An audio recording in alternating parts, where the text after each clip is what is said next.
한 주간 인천 지역 국회의원과 구청장들이 SNS에 올린 글을 정리해드리는 시간입니다. 이번 주에는 내년 인천시 예산과 경제 이슈들에 대한 의원들의 글이 올라와 있습니다. 지금 바로 확인해 보시겠습니다.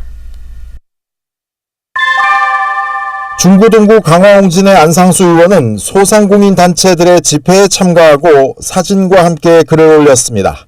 안 의원은 정부가 내수 경제를 고려하지 않고 최저임금을 인상해 소상공인들을 힘들게 하고 있다며 제도 개선을 위해 노력하겠다고 밝혔습니다. 안 의원은 최저임금은 업종, 지역, 연령별로 차등 적용해야 한다는 입장입니다.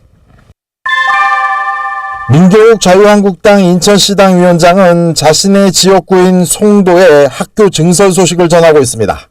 송도 주민들이 마음 졸였던 6개 학교 설립이 교육부 투자심사를 통과했다면서 앞으로 송도 지역 현안 해결을 위해 노력하겠다고 밝혔습니다.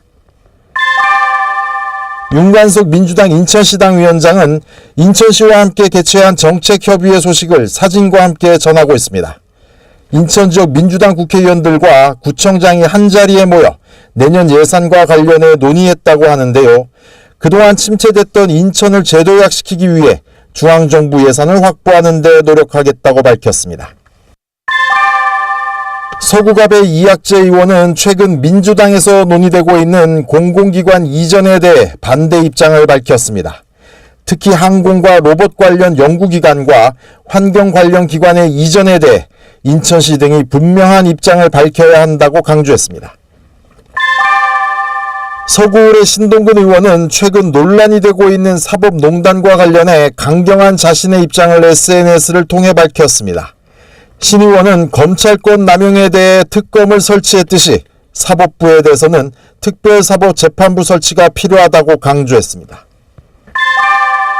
부평을의 홍영표 의원은 일제 침략기 사할린으로 강제 동원됐던 한인들의 유해 봉환과 관련해 글을 올렸습니다. 홍 의원은 광복 73주년을 맞았지만 아직 가족품으로 돌아오지 못한 분들이 계시다며 고인들의 명복을 빌었습니다. 정부는 지난 2013년부터 러시아 정부의 협조로 희생자 발굴을 시작해 현재 6번의 유해 봉환이 성사됐습니다. 개항을의 송영길 의원은 러시아로 대표되는 북방 경제에 대해 관심을 촉구했습니다. 송 의원은 위기를 맞았던 대우조선이 러시아 LNG선을 수주해 기상회생했다고 평가하면서 북방은 한국 경제의 새로운 희망이고 앞으로 대형 선박 수주 등 러시아와 경제 협력을 위해 노력하겠다고 밝혔습니다.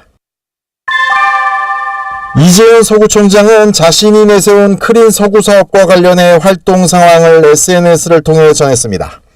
대기환경 정책관 등 관계자 면담을 통해서 악취 발생 지역의 관리와 친환경 차량 운행 등 다양한 대책 마련을 위해 논의를 진행했다고 밝혔습니다. 박남춘 시장은 최근에 시민들의 불안감이 커진 메르스와 관련해 글을 올렸습니다. 박 시장은 감염 가능성이 있는 경우 보건소가 1:1로 전담 마크를 하고 있다면서 메르스가 완전히 종결될 때까지 환자 발생을 막기 위해 총력을 기울이겠다고 밝혔습니다. 지금까지 SNS 미주알 고주알이었습니다.